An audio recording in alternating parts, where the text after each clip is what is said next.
AP ప్రభుత్వం మరో ముందడుగు వేసింది. రాజధాని విస్తరణ కోసం రెండో విడత భూ సమీకరణ చేయాలని డిసైడ్ అయింది. అందులో భాగంగా గ్రామ సభలు నిర్వహించి ప్రజాభిప్రాయం తెలుసుకుంటోంది. రాజధాని కోసం భూములిచ్చే విషయంలో రైతుల్లో భిన్నాభిప్రాయాలు వ్యక్తమవుతున్నాయి. అమరావతి విస్తరణ కోసం రెండో విడత భూ సమీకరణకు సిద్ధమైంది ప్రభుత్వం. తాడికొండ, తూళ్లూరు, అమరావతి, పెదకూరపాడు మండలాల్లో 42,000 ఎకరాల భూమిని సమీకరించాలని ప్రభుత్వం నిర్ణయించింది. ఇందుకు సంబంధించి గ్రామ సభలు నిర్వహించాలని అధికారులను ఆదేశించింది. దీంతో అధికారులు, ప్రజాప్రతినిధులు ఆయా గ్రామాల్లో గ్రామ సభలు నిర్వహించడానికి సిద్ధమయ్యారు. మొదటగా తాడికొండ మండలం పాములపాడు, బేజాత్పురం, రావెల గ్రామాల్లో సిఆర్టీఏ ప్రజాప్రతినిధులు గ్రామ సభలు నిర్వహించారు. పాములపాడులో నిర్వహించిన గ్రామ సభలో రైతులు రాజధానికి భూములిచ్చేందుకు అంగీకరించారు. అయితే రైతులు తమ అనుమానాలు నివృత్తి చేయాలని అధికారులు ప్రజాప్రతినిధులను కోరారు. భూములిచ్చిన రైతులకు ఎలాంటి పరిహారం ఇస్తారని ప్రశ్నించారు. తమకు రిటర్నబుల్ ప్లాట్లు ఎక్కడిస్తారో కూడా చెప్పాలని అడిగారు. తామిచ్చిన భూముల్లో ప్రభుత్వం ఏం చేస్తుందో కూడా చెప్పాలన్నారు. భూమికి ఏడాదికి 50,000 కౌలు చెల్లించాలని రైతులు డిమాండ్ చేశారు. కూలింగ్ ఇవ్వడానికి ఇష్టమే గానీ ప్యాకేజ్ ఒకటి పెంచాలని మేము ప్రత్యేకంగా కోరాం. ఇప్పుడు 1000 గజాలు కాదు, 1250 కానీ 1500 గజాలు, అలాగే కమర్షియల్ 250 నుంచి 500 కావాలని అడిగాము. దానికి తెనాలి శ్రీరామకుమార్ గారు మన సీఎం గారి దృష్టికి తీసుకెళ్తా ఉన్నారు. మాకొక్క ఆలోచన అండి, మా గ్రామం మొత్తం రెవెన్యూ తీసుకుంటున్నారు కానీ రైతు కూలీలకు కూడా ఇంకా పెంచాలని మేము అడిగాము.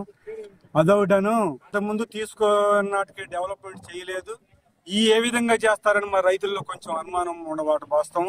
పాములపాడు తర్వాత బేజాత్పురంలో గ్రామ సభ నిర్వహించారు అధికారులు. మెజారిటీ రైతులు భూములు ఇవ్వడానికి అంగీకరించారు. కొంతమంది రైతులు మాత్రం తాము భూములు ఇవ్వబోమని చెప్పారు. దీంతో గ్రామ సభలో గందరగోళం నెలకొంది. భూములు ఇవ్వబోమని చెప్పినటువంటి రైతులను గ్రామ సభ నుంచి పక్కకు తీసుకెళ్లారు. రావెల్లో నిర్వహించిన గ్రామ సభలో కూడా ఇలాంటి పరిస్థితే నెలకొంది. రావెల్లో కొంతమంది రైతులు భూములు ఇవ్వడానికి అంగీకరించారు. మరికొంతమంది రైతులు మాత్రం అంగీకరించలేదు. గతంలో రుణమాఫీ చేస్తామని చంద్రబాబు ఇచ్చిన హామీ నెరవేర్చలేదని అంటున్నారు. రాజధానిపై కేంద్రం గెజెట్ కూడా విడుదల చేయలేదన్నారు. సీఎం చంద్రబాబు తన నిర్ణయాలతో రైతులను ఇబ్బందులకు గురిచేస్తున్నారని అన్నారు. 2014లో 33,000 ఎకరాల భూమి సమీకరించిన చంద్రబాబు భూములిచ్చిన రైతులకు ఇప్పటి వరకు వారికి రిటర్నబుల్ ప్లాట్లు ఇవ్వలేదన్నారు.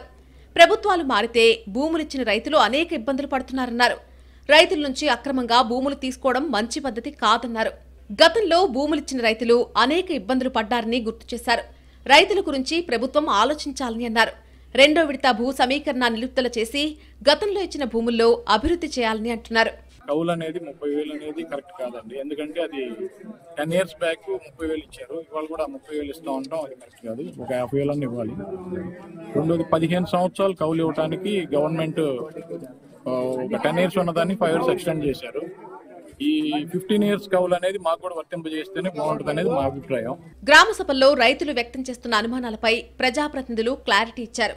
3 గ్రామాల్లో నిర్వహించిన గ్రామ సభల్లో ఎక్కువ మంది రైతులు సానుకూలంగా స్పందించడం మంచి పరిణామమన్నారు.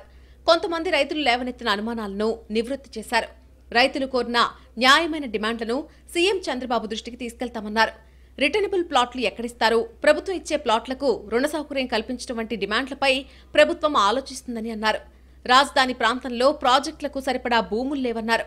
అందుకే రెండో విడత భూ సమీకరణ చేపడుతున్నట్టు స్పష్టం చేశారు. చిన్న చిన్న అనుమానాలు ఉన్నాయి, అనుమానాలు నివృత్తి చేయడం జరిగింది. వాళ్ళు డిమాండ్స్ కూడా కొన్ని జెన్యూన్ డిమాండ్స్ ఉన్నాయి. ఆ డిమాండ్స్ ముఖ్యమంత్రి గారి దృష్టికి తీసుకెళ్తాం. ముఖ్యంగా రిటర్నబుల్ ఫ్లాట్స్ ఏవైతే ఉన్నాయో వాళ్ళకి వచ్చే ఫ్లాట్స్ ఎక్కడిస్తారనేది ఒక అంశంగా ఉంది. వచ్చిన ఫ్లాట్లకి రుణ సౌకర్యం కల్పించాలి అనేది కూడా ఆలోచన చేశారు. గ్రామ సభల్లో రైతులు తమ అభిప్రాయాలను స్పష్టం చేశారు. గతంలో జరిగిన తప్పులు మళ్లీ జరగకుండా చూడాలని రైతులు కోరుతున్నారు. మరి ప్రభుత్వం ఎలా స్పందిస్తుంది అనేది తేలాల్సి ఉంది.